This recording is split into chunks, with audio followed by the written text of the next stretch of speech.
You are listening to I Am Refocused podcast with your host, Shemaya Reed. This podcast is designed to inspire you to live your purpose and regain your focus. Now, let's tune into today's podcast. Hey, what's up, y'all, man? This is Shemaya, aka SO2B, Shemaya on the beat. And I'm here with a special guest. Her name is Amy Lyle, and she's super funny, man. She's from ATL. She's a comedy writer, best-selling author. She has a couple of books, man, that you want to get. One's on the way, and one's already out. It's called The Book of Failures.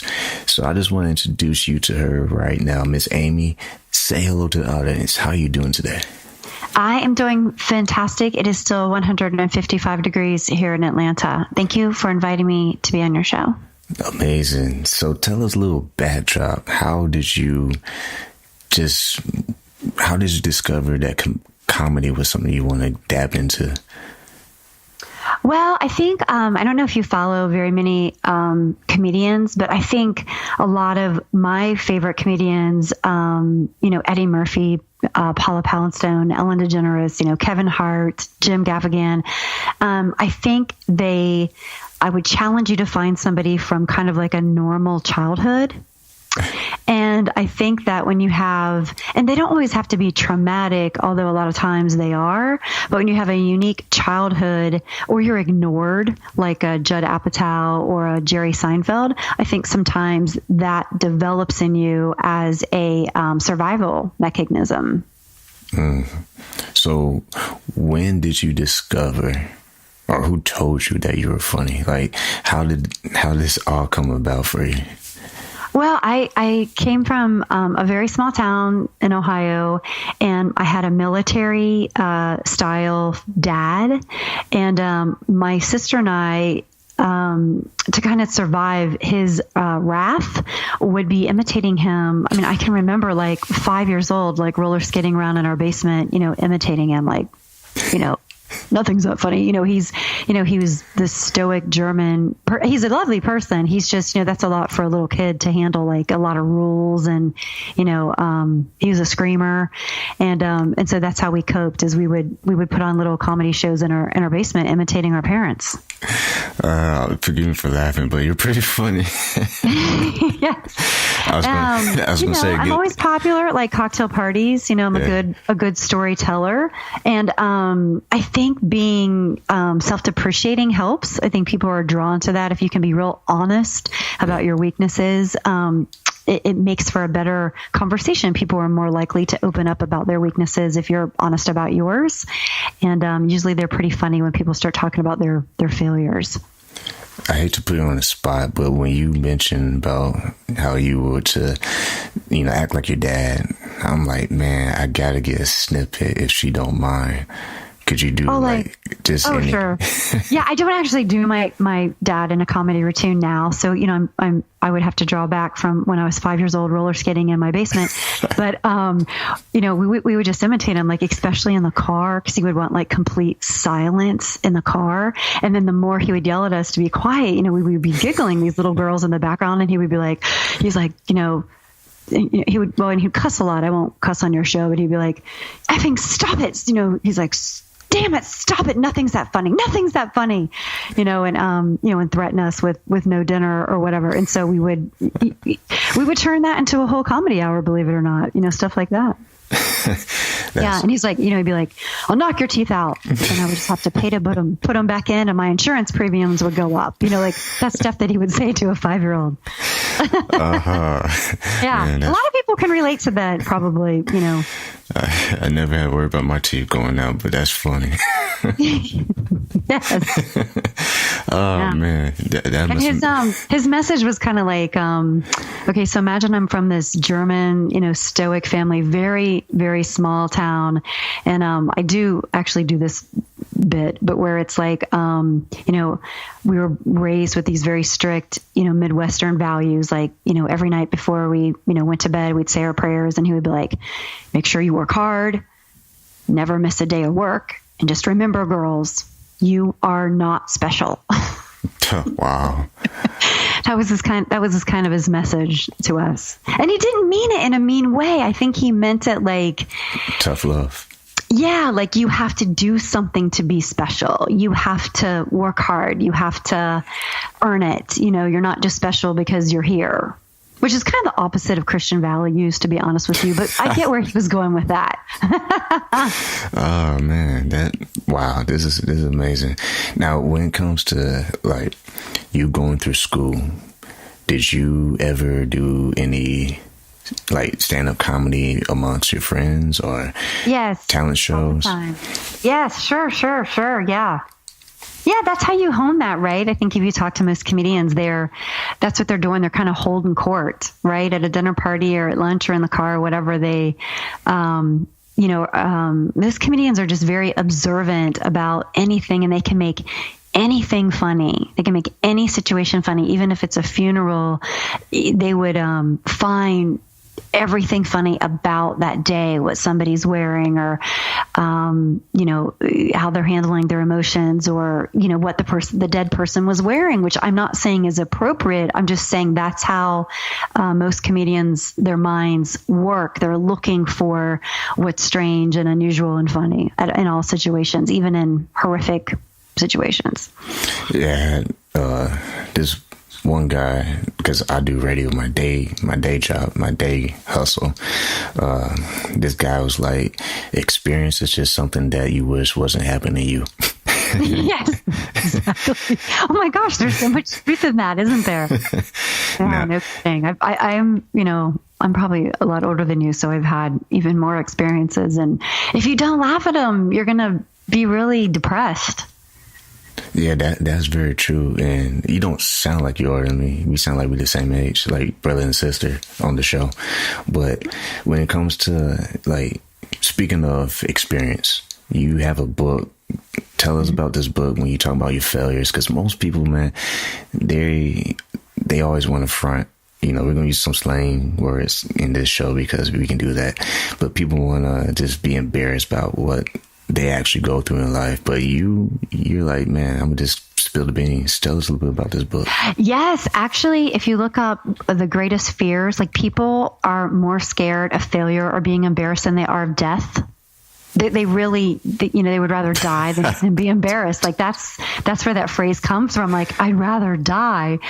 And so in the book is this one writer in Atlanta wrote this great review for me, and he's like, it's a great review. It's laugh out loud. It's very authentic, and he's like, even in the most cringe-worthy moments, because like you said, I don't hold back. I mean, I put even the most embarrassing things in there, things about dating failures and family issues and fighting with my husband and not being able to handle stepchildren and just everything. I laid it out, and I don't know. I guess because I've always been self-depreciating, so it was kind of easy for me to do that. But also, we have 4 kids, and they're very concerned about their grades, and it has to be an A, and life's not really like that. You don't really get all A's. I mean, I kind of feel like your first couple years out of school, you're just trying to find out what you're not good at or what you don't want to do. And so to think that you're not going to fail you're really setting yourself up for disappointment. I mean, I think failure is just kind of part of the journey to get where you want to go. And, I've been on this whole book tour for a year, and it's called Why I Shared My Most Mortifying Moments and Why You Should Too. Mm-hmm. And I just think you respond better to somebody that's telling the truth. Now, not too much truth too soon. Like if somebody walks in and they start telling you something super personal, that's too much too soon. But I'm talking about just like, getting away from the fake stuff, like, where are you from, or what do you do, or where do you work, or where did you go to school? And I know people don't mean it, but like if you're on the bottom of the totem pole socioeconomically with those questions, those aren't fun questions for you to answer. You know what I mean? Yeah, like if you live in Manhattan and I live in Cleveland, and you know what I mean? Already I'm kind of angry with you, like, ugh, jerk, lives in Manhattan or whatever.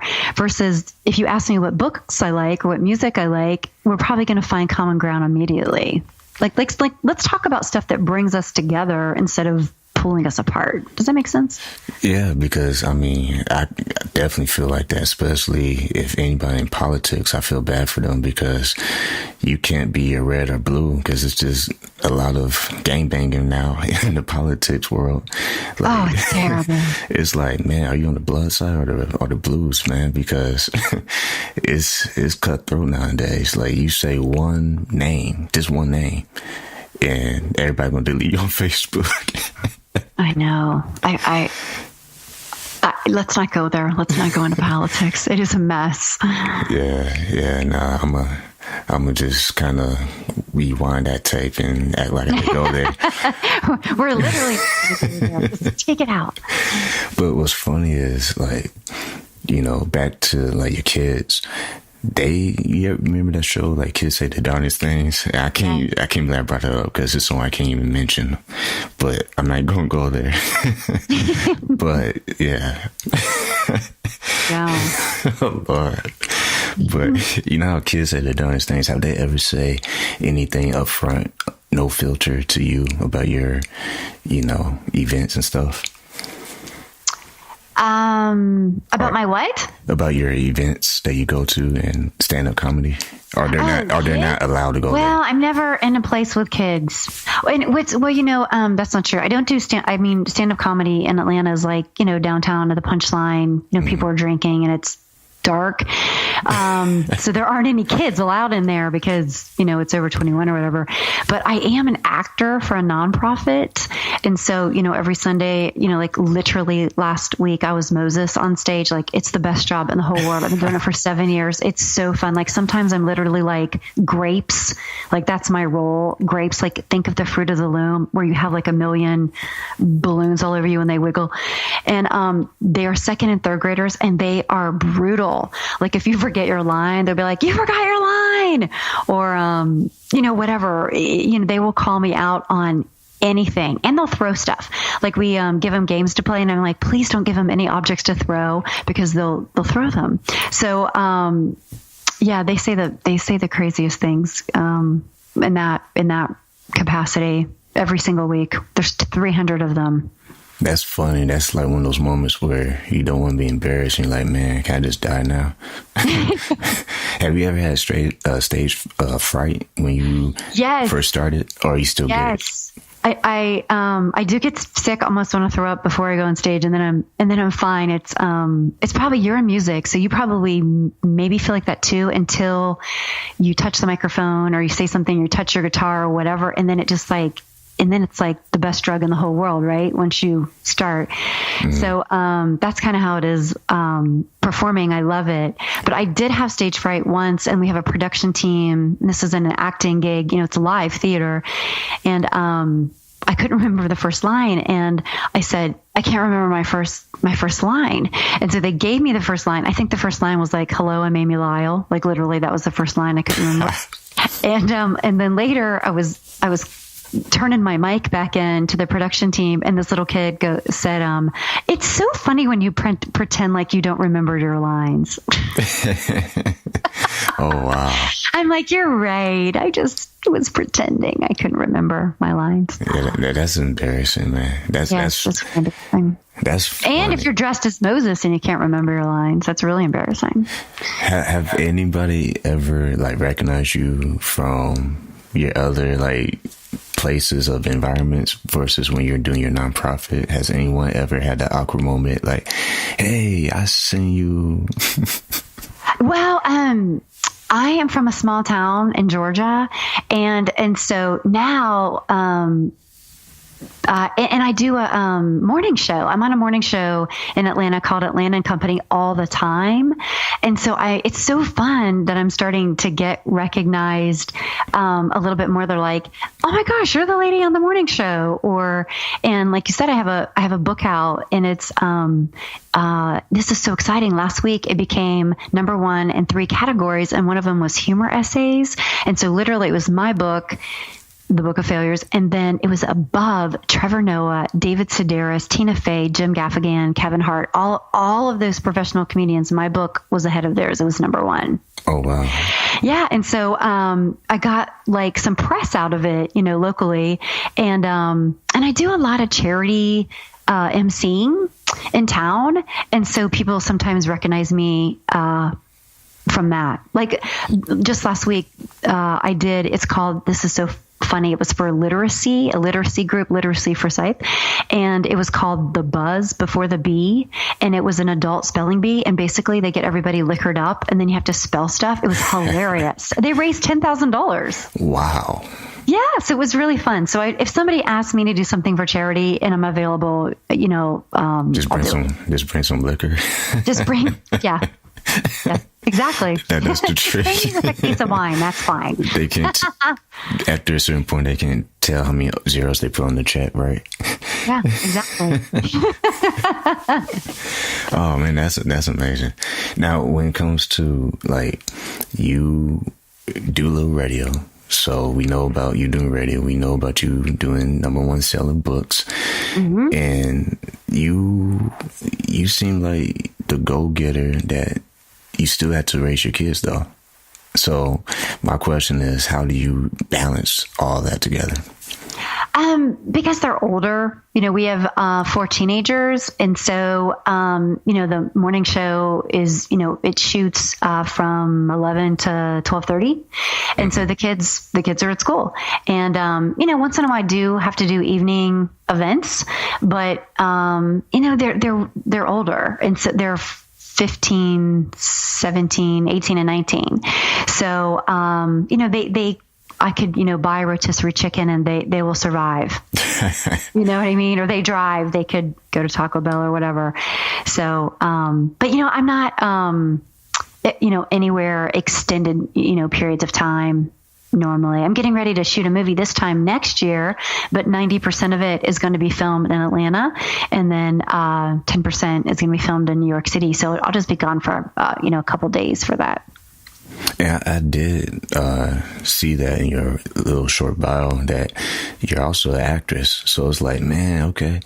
So one of these days you want to, collab with Kevin Hart, maybe. So can you imagine? But you know what? I'm not in my own film because I'm just an amateur, actress. I mean, even though I have done a couple movies lately, indie movies were really fun.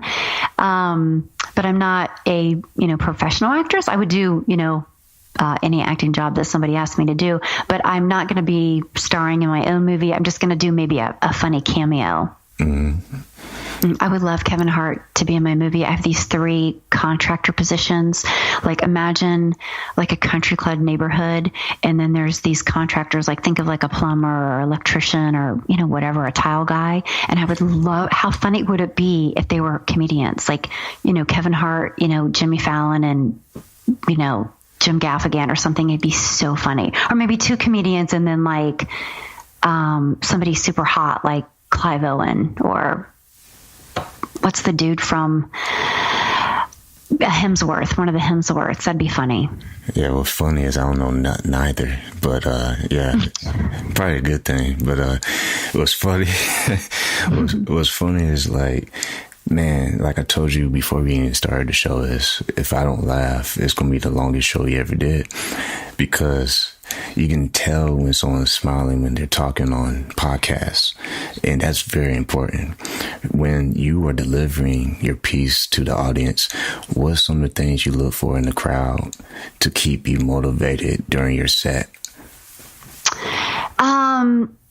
That's the key, right? If you are doing something and you want to do something new, for example, you wedge that right between 2 things that have worked in the past very well. It's really, you don't go out there and do a whole new routine, every time. And you got to be careful to switch it up. I'll give you an example. I'm never going to give somebody an example of when I bombed. But I'll give you a hypothetical example. So I was doing a charity. It's called a night of comedy for, it's called the Place of Forsyth, and they help people become self-sustaining. And we had a comedian there who had been a comedian for many years. And I told him, I was like, hey, this is, because comedians are normally in a nightclub, right? At night with people drinking with a mixed crowd. I was like, these are white country club ladies. And so have fun with that. Take advantage of that where you're dealing with this, this type of population. And, it was a luncheon and it was in the middle of the day and there was no alcohol. So take all that, into consideration. And the guy did the exact same set that he would do like at the Laughing Skull, in downtown Atlanta. And like he bombed. And so you can't do that. I can't really go tell mom jokes at the Laughing Skull. I mean, I'm clean regardless, but, to your point, you kind of have to know what your audience is and, have core stuff that you're very confident about, but also be able to maybe switch it up a little bit depending on, being able to read the crowd, to your point. And everybody, well, maybe not everybody, maybe just Shemaya, but, what I want to know is, how does it feel when the crowd just cracks up?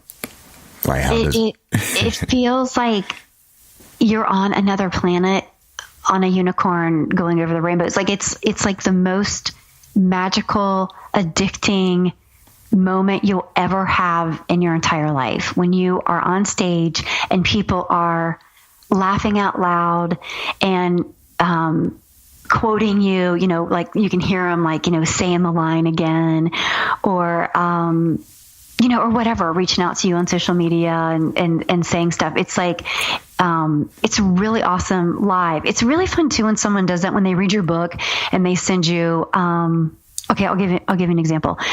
Not as much as a hi, obviously, because they're emailing you and it's not in person and you can't hear them laughing. But I'll give you an example. When someone gets you, like I had a story in my book where I have a very sensitive stomach and it was a combination of like alcohol and Thai food and a very long line. And I'll just, I had to throw my underwear away. Let's just put it that way. And so I put that story in the book, and I'm not making this up. This guy emails me from like my fan page or whatever. And he's like, Amy, I read your book. I loved it. I related to so many stories, but the story that I related to the most was your story about having a sensitive stomach. And then it was like another, paragraph. And he goes, I know how you feel. One time I was at one time I was at the Braves game and I shit in a cooler. and then it was like, love, Frank. Wow. Like of 266 pages, like that's what you related to the most was the pooping my pants story. Great. But it was so sweet that he reached out to me, And other people reach out and they're like, after I read your book, I feel like I suck less as a mother and a wife. Wow. I'm like, you're welcome. You're welcome. See, what's funny about that is it all ties back to the failures that we were talking about earlier in the show. And speaking of failures, has there ever been a moment where you can feel that maybe the crowd's not responding like you would like to? And if so, what did you do to overcome that situation? Well, the truth is, stand-up comedy would be, really I'm a, writer first, then a filmmaker, then an actor. And I love comedy and I wish I could do stand-up comedy all the time. But the truth is, I only get to do 5 to 10 minute sets. And so like, you know what I mean? Like you really, you got it down when it's something as short as that. You don't have time to feel bad. You don't. You really don't. Like if you're losing them, you just be like, and I'll be here all week, My mom loves that joke. I mean, That's a good one. Yeah. No, that's funny because it's like, I can do 5 minutes, man. Shoot. Right. Because 5 minutes. Because, man, like, you don't have to feel bad for it. Like, imagine if it was an hour. Imagine if it was 2 hours. Man. That is a gift. Like Kevin Hart getting up there filling. And okay, so I don't know if you've ever thought about this before, but comedy is a very intimate environment. You're squeezed. That's why they do that. The tables aren't big round tables. The tables are narrow and you're squeezed together and you're real close to the stage. And comedy is a very intimate experience. And so for Kevin Hart to fill up a stadium and people are still falling out, he is a genius. And the speakers are really loud too.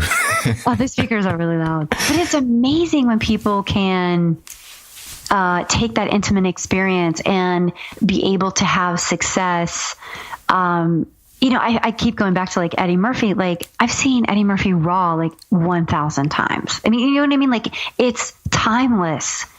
And, he's absolutely a genius. He's absolutely a genius. And so it's funny, to be sitting, think about it, like you're sitting in your living room and you're dying laughing by yourself. Like that's somebody who's really funny. And the person like in the next room is like, what the heck? Exactly. What's going on out there? Yeah. So talented. Have you ever had someone laugh and it threw you off? Like it was annoying or weird? Yeah, you really have to be ready for everything. People's cell phone ring. I mean, or snoring. Couples get in fights. I mean, you're in a bar. Oh wow! Right? Comedy clubs are bars. That's what they're doing. They're selling drinks. So, you just got to roll with it, right? Oh, that's really funny because it's like, imagine they just kept drinking water. They're like, I'm not even thirsty. I'm just going to sit here. Oh, man, that's funny. Man, I told you this is going to be a good show, man. Now, you are working on another book. Is that correct? That is correct. And I just sent it to the publisher today. And it's called, I hope you love this, Shemai. It's called We're All a Mess. It's okay. We're all a mess. It's okay. That's what it's called. And what's so cool about this book is to promote my first book, The Book of Failures. Every Friday, I would put a funny failure of my own, to promote the book. Because it would be annoying if people were like, buy my book. So you can't do that or people won't follow you anymore, right? So you have to be sneaky.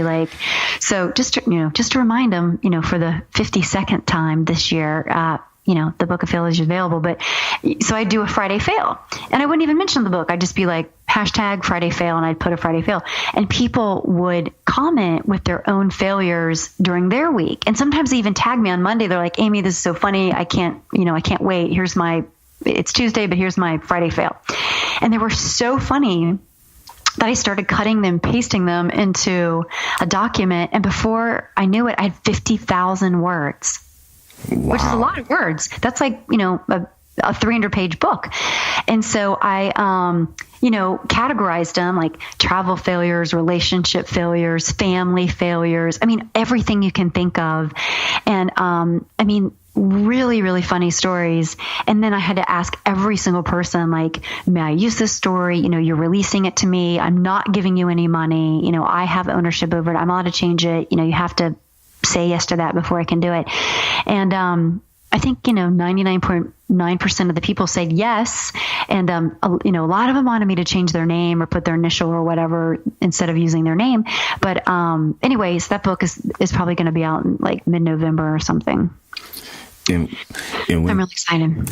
And when it comes to like you're doing your thing here. Atlanta, you like hip hop. I found that out. I like hip hop. I found that out in the beginning of the show, and you instantly got cool points on that. Like instant. Please don't ask me to name like 5 songs because I could like sing them, but I couldn't tell you the name of them. We have 4 kids, so we have hip hop going on all the time. You know what's funny but not funny? We can't forget your husband. Like, what part does he play when he supports you in your dream being a comedian? He pays the mortgage.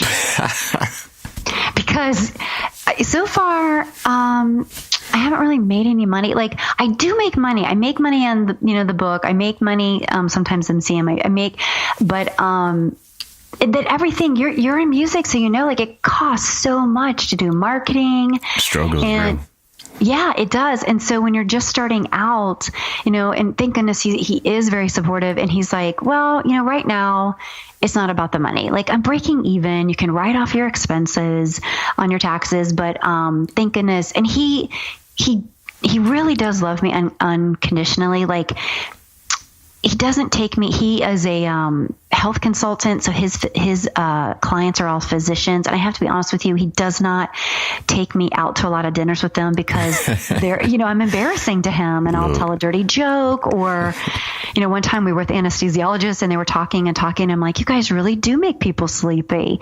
And he's like, oh my God. So he doesn't take me to client dinners anymore, but he comes to everything that I do, and he likes me, which is nice. That is funny. Wow. Does he really laugh like I laugh right now?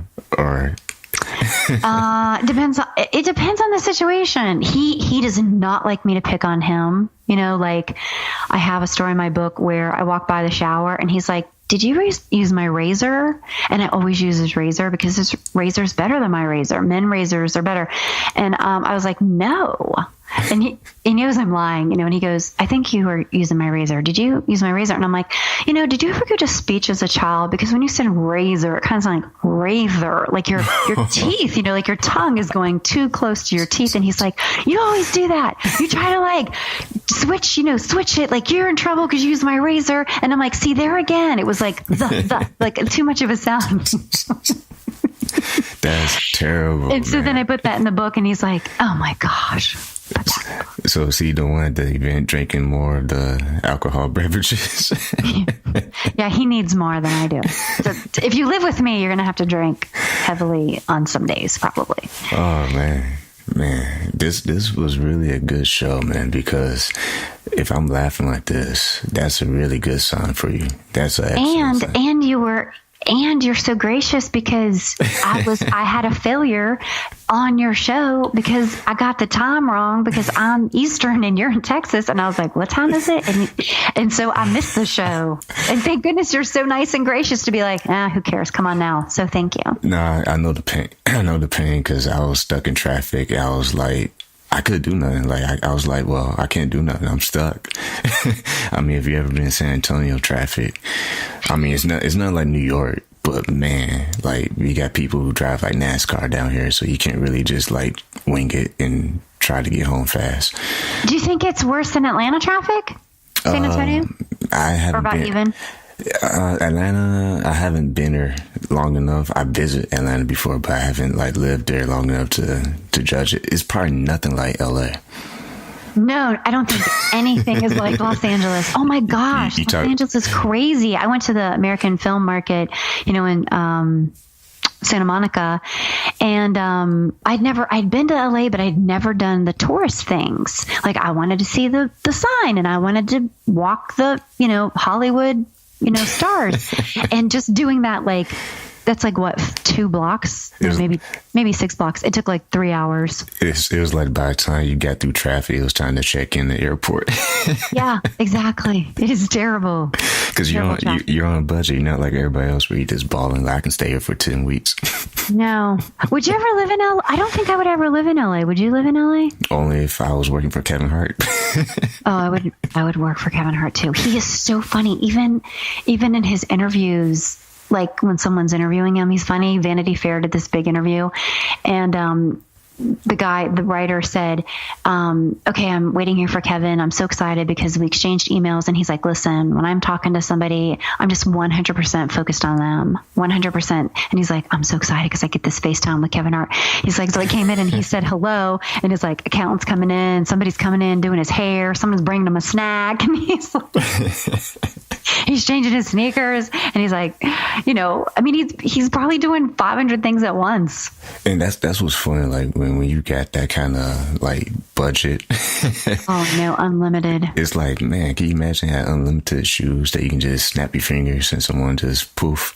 Yes, I can. I don't have that, but I can imagine it. Like people are like, can you imagine winning $1 billion? I'm like, yes, I can. I'm going to give him a shout out and tag him just because I hope somebody on his team listens to you, because I think you deserve a shot to really make this a reality, because you already are. You know what I'm saying? But, Can you imagine if he was like, gave us a thumbs up? That'd be awesome. Oh, man.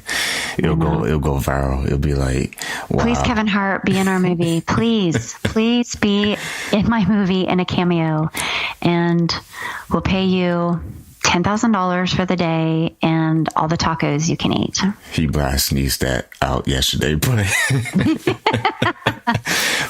yeah. Before we wrap up, it's an indie film. I don't have $9 million or $20 million to pay him. Not yet. Not yet.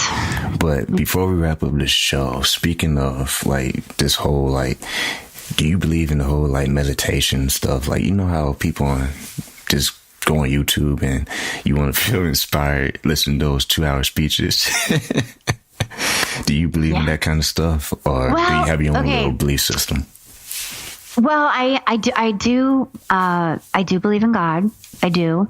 And I also, so I have my book is out on audiobook, and there's this thing called Audiobook Exchange. That's where, when you're in the book business, you're trying to get book reviews, right? You get lots of sales, lots of reviews. They kind of play off each other. So anyway, it's kind of like I'll listen to your audiobook and you listen to my audiobook and you do a review, right? So through that, I've been exposed to all these different audiobooks, which is fantastic. But like 3 of them have been meditation books.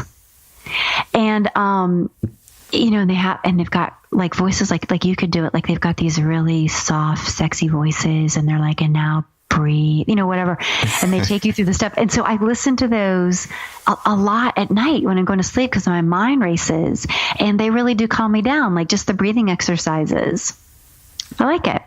I don't do it as a practice, like get up every morning and meditate or anything. I try to wake up and I walk my dogs every morning. I try to do what I'm grateful for, like every single thing. Like literally, if I see a butterfly, I'm like, I'm grateful for this butterfly, or whatever. I'm so glad my dog, took a poop in the pine straw area, so I don't have to clean it up. Like whatever. I'm just trying to start my day being grateful, but I don't like sit down and meditate. Do you do that? Well, it's funny because I kind of do, I kind of don't. I have my limits. I put it that way. Like I know my limits where it's like, let's get back to reality. And take it one day at a time, because I feel like too, those things are tools. But if you just put in the toolbox, but you don't actually go to work, it's almost like it's useless. It's almost like you going stand up comedy on stage, but no microphone. Which has happened before, because sometimes stuff doesn't work. It's very strange. Yeah, I think that's good. Whatever works. I sometimes when I have writer's block, like I was trying to get this book out by a deadline by the end of this month. Actually, by the end of last month, and I missed the deadline. So I was like working. And so I wasn't exercising, and I was just like hunkered down at my desk, all day. And I started to get writer's block, and I'm like, what is going on? And then I play tennis, and someone's like, you have to play. We don't have any players. And I went out and I like played tennis in Atlanta. It was 100 degrees. It was 3 sets. I accidentally hit someone in the face, but it was like, ugh! And I had all this aggression, and then it like cured me of the writer's block. Oh, wow. Yeah. So sometimes it's like you actually can work too hard, and just like your body starts to shut down. Like, I can't do it anymore. You have to give yourself a break. I got some criticism on my book because even though I've had some really hard failures, like, I'm got divorced and stuff. That was very painful, but mainly the book is like mom type failures. You know what I mean? They're just light and funny that most people can relate to.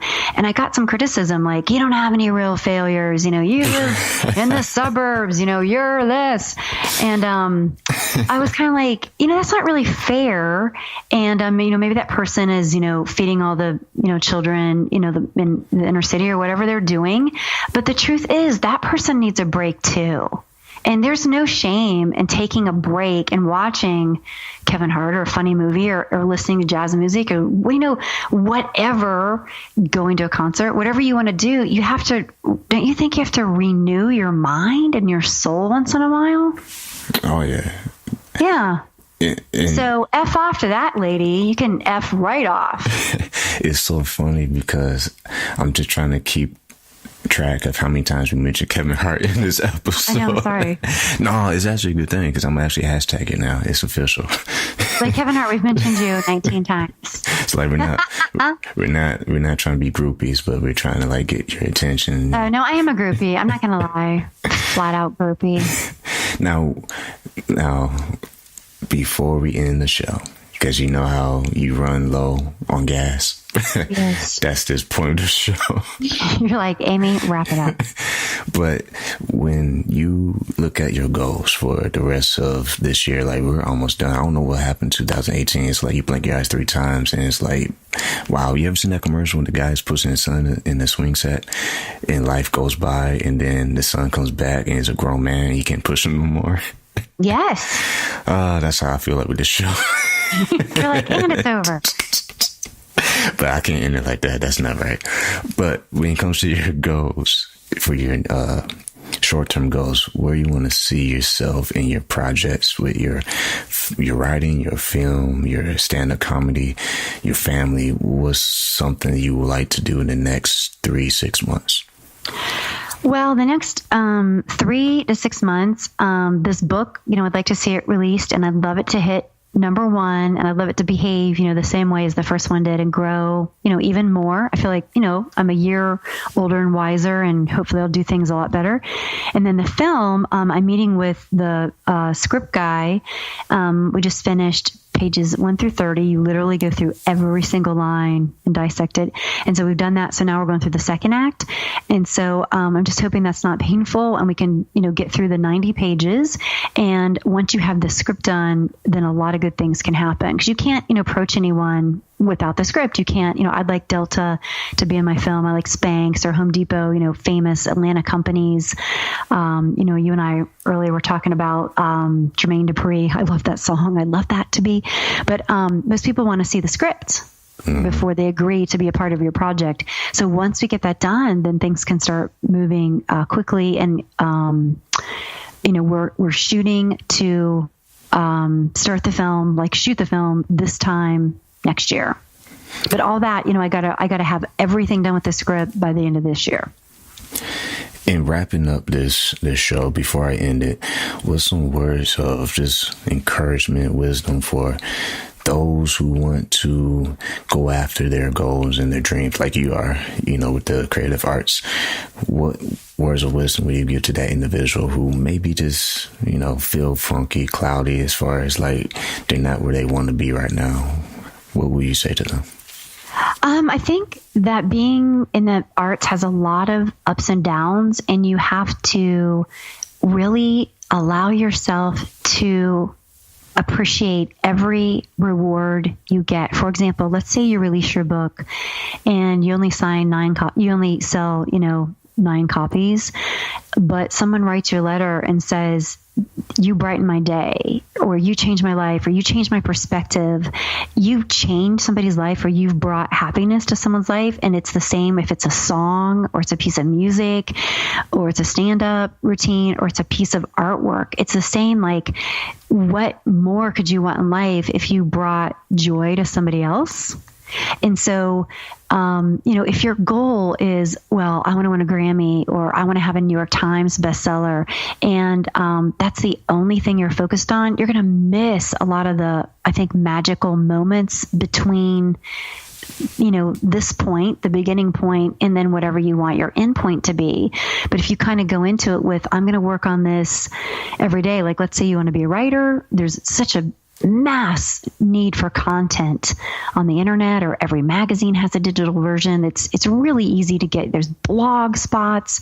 So, it's easy to do that. You could keep your day job and start working towards that goal and having some wins and building up a body of work to move on. So, my advice is to go after it, go after your goal, and celebrate even the tiniest wins. It's amazing. This show never fails. We always connect every single dot, even from the beginning when you was talking about your dad in military. Man, that was funny. I had to point that out. That was funny, but also had a great point in that is everyone has the way of guiding. You know what I'm saying? Parents have a way of guiding their kids, and what you're doing is awesome, because laughter is medicine for a lot of people. So I want to say thank you for what you're doing with your goals and your dreams.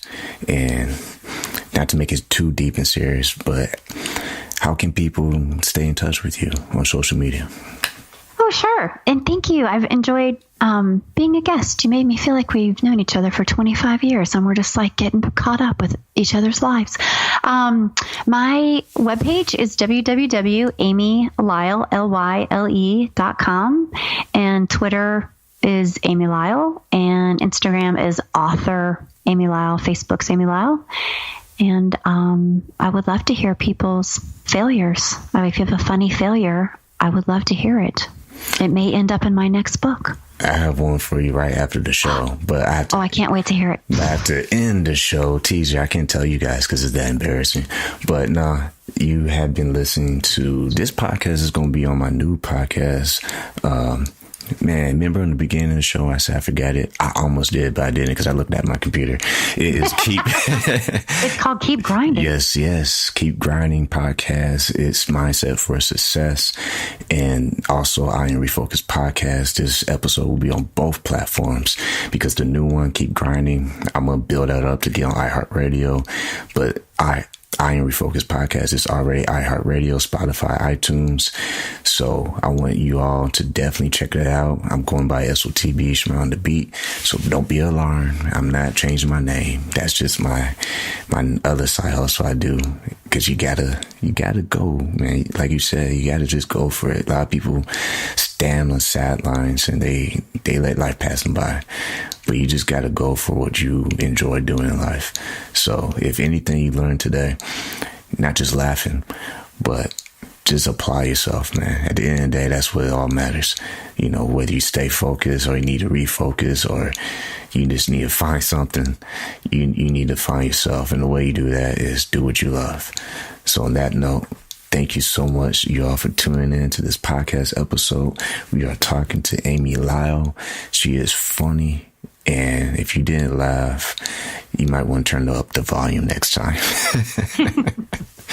Till then, man, like we always say, keep God first, stay focused, and peace.